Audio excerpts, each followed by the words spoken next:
Good day, grade 9 students. So this one or this video serve as your last reviewer for this school year. Yay!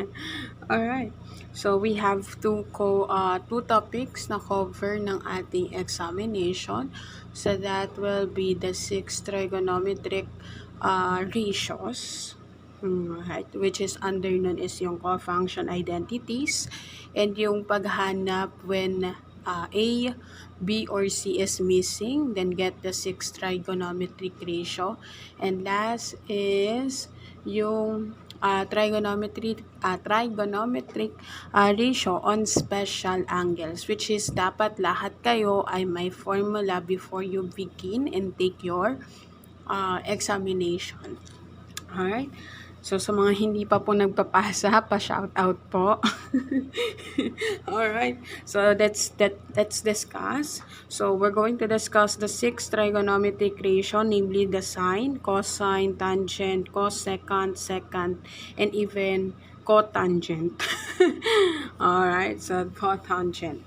Okay. So, meron tayong tinatawag na abbreviation or easy way para ma-remember natin yung formula to get sine, cosine, and even the tangent. Kasi yung reciprocal nito will be this one. Alright? So, may tinatawag tayong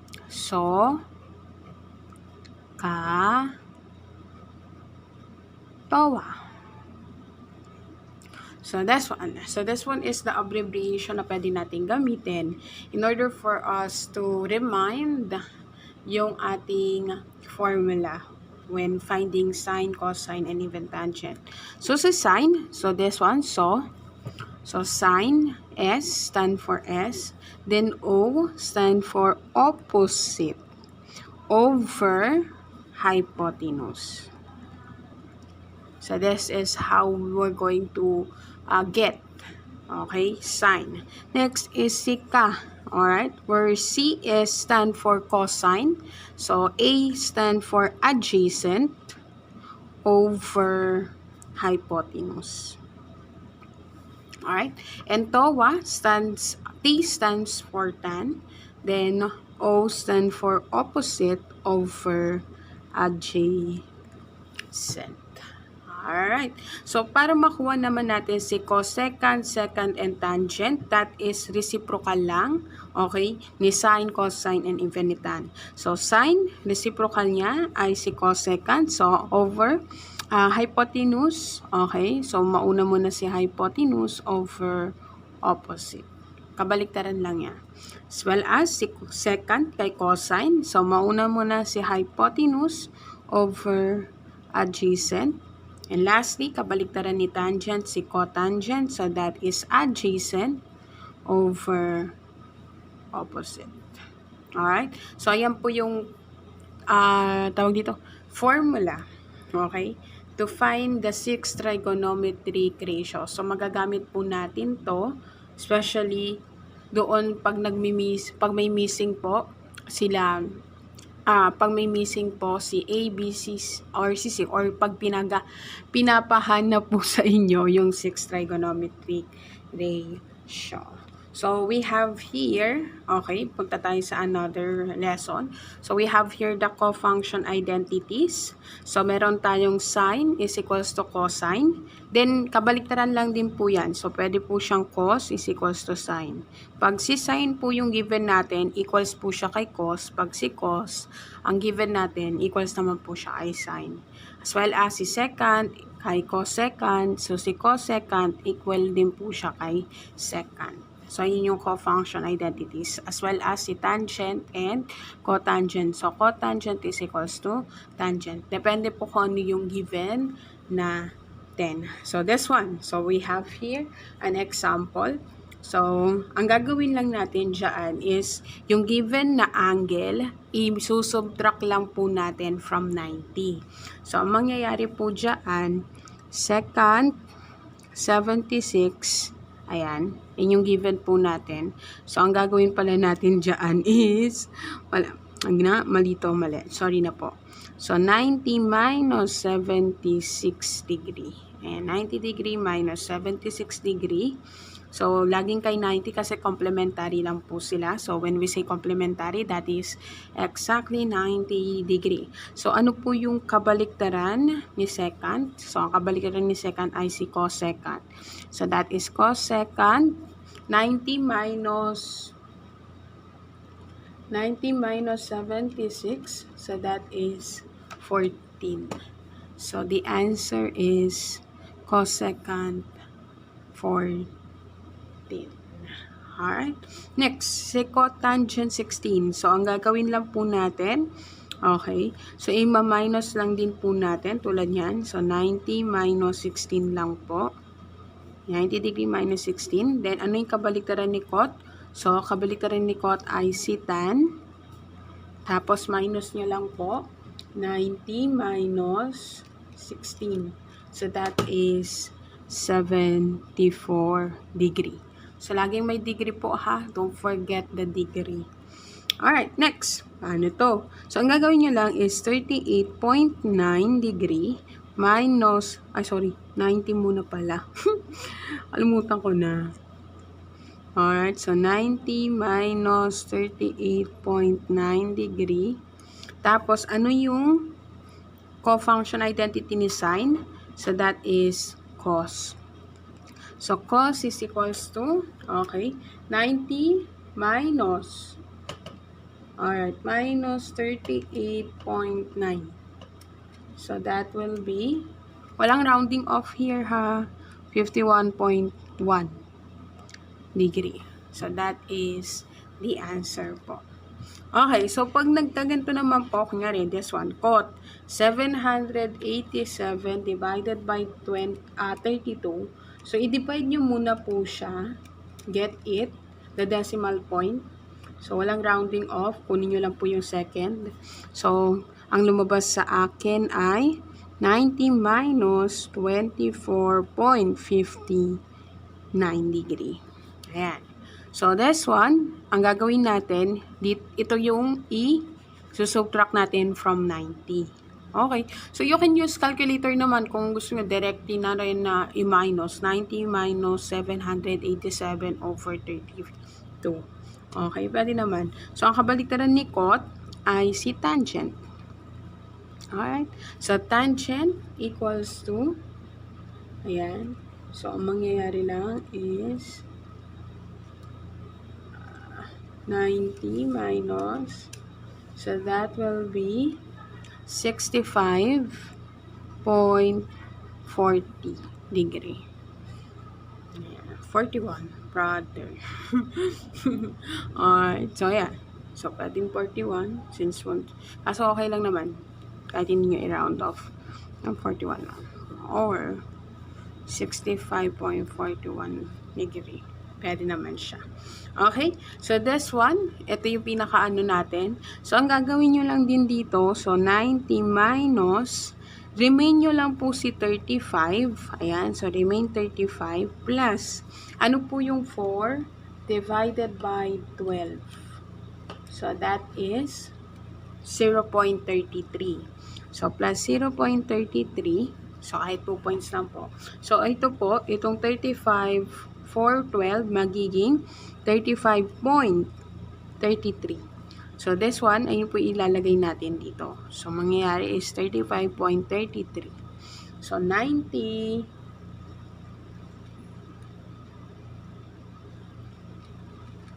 ayan.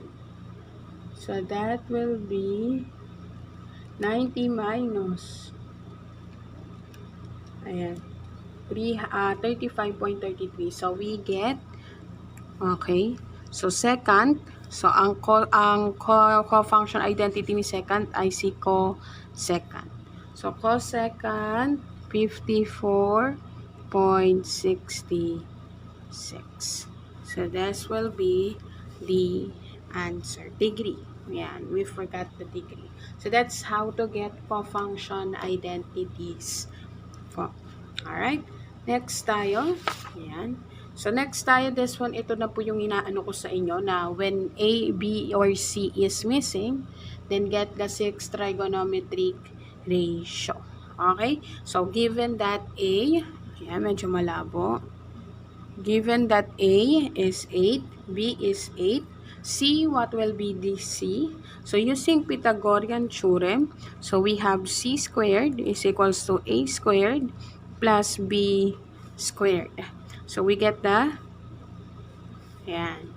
So, ang mangyayari dyan, C is equals to square root of A squared plus B squared. So, substitute lang natin yung value natin. So, mangyayari dito is square root of 8 squared plus 8 squared. Ayan. So, that will be 8 square root of 2.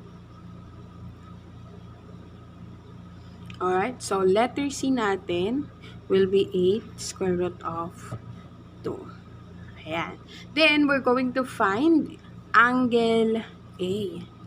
Ayan, so angle A ang gagamitin natin. Ayan. So, since it is angle A, ayan. So, pwedeng mag-drawing ka or pwedeng sumagot ka na lang. Okay. Kasi yung may B over C naman, mga ganon. So, you can, tawag dito, remember you can memorize kung paano po hanapin si angle A using this A, B, or C. Okay. So, given this one, so yan. So, laging C naman daw po yung ating 90 degree. So, probably, this one is A. This one is B, and this one is A. Ayan. So, A, B, C. Okay? So, since this one is 8, and also this one is 8, so, this one is square root of 2. Ayan. Okay? So, since si A ang hinahanap natin, so, si sine will be opposite over hypotenuse. Okay. So, this one, ayan. So, sine natin, opposite. So, ang opposite niya ay si 8 over hypotenuse. So, which is 8 over 8 square root of 2.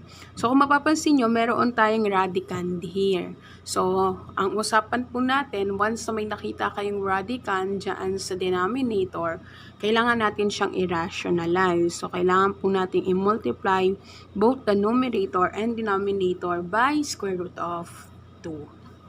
Okay? So, that's one. Numerator lang po tayo. So, 8 times square root of 2. So, that is 8 square root of 2 over. So, ito unahin muna natin. Square root of 2 multiplied by square root of 2. That is square root of 4. And the square root of 4 is 2. Okay? So, 2 times 8. So, ito yung nasa labas natin. Magiging 16 po. Ayan. Alright. So, since it is 16 and 8, so, pwede pa po natin siyang i-simplify. So, 8 and 16 is divisible by 8. So, they are both divisible by 8. So, 8 divided by 8, so that is 1. So, matitira na lang po ay si square root of 2 over 16 divided by 8, so that is 2. So, this is your sign para sa ating given na angle. So, next, cos. So, si cos naman, that is opposite over hypotenuse. Adjacent over hypotenuse. So, 8, ayan, over 8 square root of 2. So, kung mapapansin nyo, parehas lang po sila. So, ganito lang din yung kakalabasan natin. So, imumultiply nyo po siya kay square root of 2. Ayan. So, magiging 8 square root of 2 over 16 po rin siya. So, to simplify, so, meron din po siyang square root of 2 over 2. Same lang po si sine, pati si cosine. Alright, next, si tangent. Si tangent, so that is opposite. Okay? So, opposite natin ay 8 over, ayan, 8. Adjacent. So, 1. So, 1 is our tangent. Alright. Next. Kabaliktaran po. So, kabaliktaran lamang. Okay. Ni cosecant. So, cosecant. Kabaliktaran lamang po niya. Okay. So, babaliktaran natin. So, cosecant is opposite over hypotenuse. So, that is 8 square root of 2 over 8. Ayan. So, kung mapapansin nyo po, cancel na po yan since parehas naman po sila. So, that is square root of 2 na lang po. Same thing kay secant. So, 8 square root of 2 over 8. So, cancel po yan. Matitira na lang ay si square root of 2. Next ay si cotangent. Si cotangent is 8 over 8 din po. So, 1. And what is the reciprocal of 1? So, 1 pa rin naman po. Kaya okay lang po. Alright. So, pwede nyo pong gawin. Ayan. Okay. Alright. So, that is how to find it. Next, number 2. So, sa number 2 naman po, ang gagawin natin, given naman na po si A, B, and C. All you need to do is to get the angle B. Ayan. So, using angle B naman po this time. So, we can write it then. Ayan. So, pwede naman na po C, B, A. So, this one is your C, your highest. So, this one is your 25. This one is your A. So, this is 5. And this one is 10. Okay. So, to get the sign of angle B, okay, opposite over hypotenuse. Okay. Alright. So, pwedeng ganito para madali na lang opposite over ganun. So, sine opposite. So, that is 10 over 25. So, 10 over 25 can be reduced pa po or put it in a lowest term. So, pwede pa po yan. So, they are divisible by 5. So, we have 2 over 5. Cos. So, cos naman po is adjacent over hypotenuse. So, 5 over 25. So, they are divisible din po kay 5. So, 1 over 5. Alright. Tangent. So, si tangent po is opposite over adjacent. So, 10 over 5. So, 10 over 5 is 2. Ayan. Alright. Next. Get the reciprocal. So, dito na tayo. Cosecant. So, cosecant reciprocal lang niya po is 5 over 2. Ayan. Secant is 5. Ayan. Kabaliktaran lamang niya. Alright. And cotangent, that is 1/2. Kabaliktaran lamang po ni tangent. Ayan. So, para ano din kayo, yan. Okay naman. So, that is how to get the value po. So, pwede mag-drawing ha. Or kung kabisado nyo na po yung angle A and angle B of 6 trigonometric function, mas better po. Okay lang naman kahit walang drawing. Kaya pinakita lang ni Miss na B, tapos opposite, adjacent, and the hypotenuse. Ganun lamang po. Alright. So, next tayo. Okay, next. Okay, so this one, trigonometric ratios on special right triangle. So, kaya po kailangan nyo yung formula na pinapagawa ni Miss. Okay? So, let's answer sin 60 degree, cos 60 degree, plus tan 45 degree. So, sin 60 degree is square root of 3 over 2 multiply by, parehas po sila na square root of 3 over 2 plus tan 45 is 1. Alright? So, multiply lang po natin. Square root of 3 multiply by square root of 3. That is square root of 9. And the square root of 9 is 3. Then, 2 times 2. Ayan, numerator sa numerator, denominator sa denominator. So, that is 4. Plus 1. Alright? So, ang mangyayari po dyan is, alright, so, para ma-reduce natin, okay, ma-change natin to into similar fraction. So, ang gagawin nyo lang po is i-multiply nyo yung denominator doon sa ating whole number sa labas. So, mangyayari is 4 times 1, so that is 4, Then get the value or the operation, which is plus the numerator, which is 3, over copy the denominator. Alright, so 4 plus 3, so that is 7 over 4. So this is the answer po. So kung kailangan po i-simplify pa po tayo. Okay? So 7 over 4 po yung sagot. Next, this time, kung mapapansin nyo po, may squared po tayo. It means that i-multiply po natin to sa dalawa. Dalawang beses po natin i-multiply. Si second 30 and even si cosecant 30. Okay? So let's have this one. So the value of cosecant 30 is 2. Okay? So it means that 2 squared minus the value of secant 30 is 2 square root of 3 over 3. So, squared natin to. Okay? So, the square root of 2 squared is 4. So, 4 minus, so para ma-squared po natin to, lahat po ng value i-squared natin. Okay? So, mangyayari po, unahin muna natin yung nasa labas sa numerator. So, 2 times 2, so that is 4. Okay, multiply. Ayan. So, ang square root of 3 po, ang gagawin po natin, i-multiply din po natin siya sa dalawang beses. Square root of 3 multiply by square root of 3, that is square root of 9. And the square root of 9 is 3. Over 3 times 3. So, that is 9. So, lahat po yan, i-multiply nyo twice since nakataas po siya sa second power. So, mangyayari 4 minus 4 times 3, so that is 12 over 9. So, as much as possible po, wag muna kayong mag-round off here. Daw pwede po siyang mag-round off o ma-lowest term.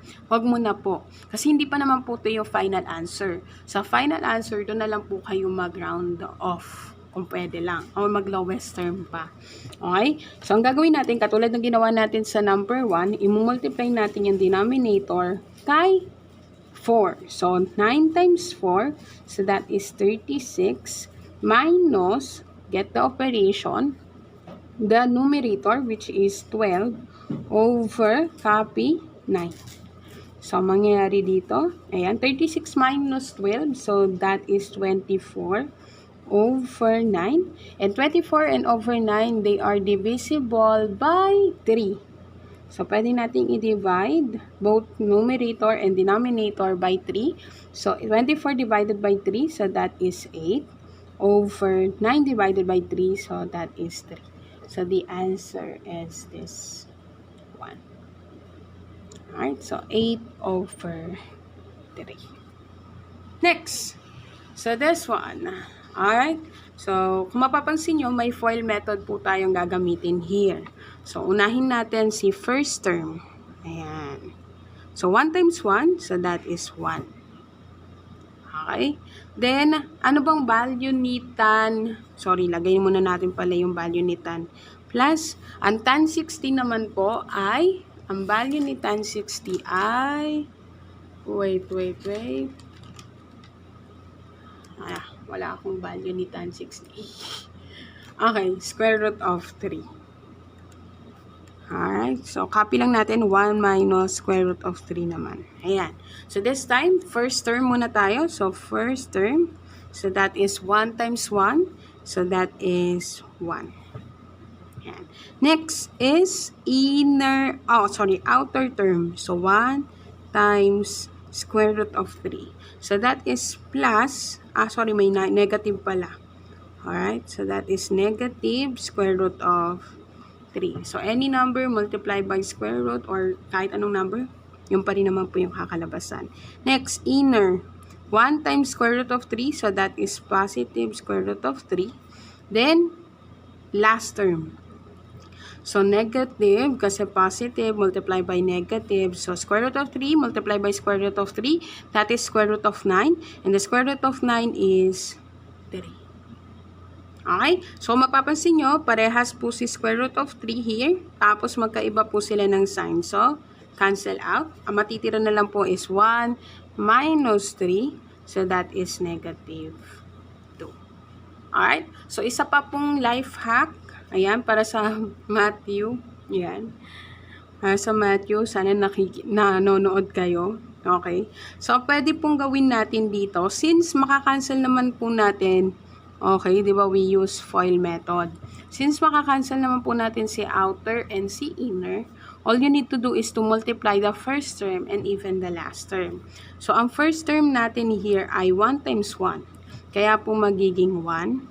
Then, yung last term natin is positive square root of 3 multiplied by negative square root of 3. So, that is minus 3. Para makuha na natin yung sagot. No need to do this part. Ganun lamang po. Hope you learn from this video. And may God bless you sa inyong examination. God bless. Bye!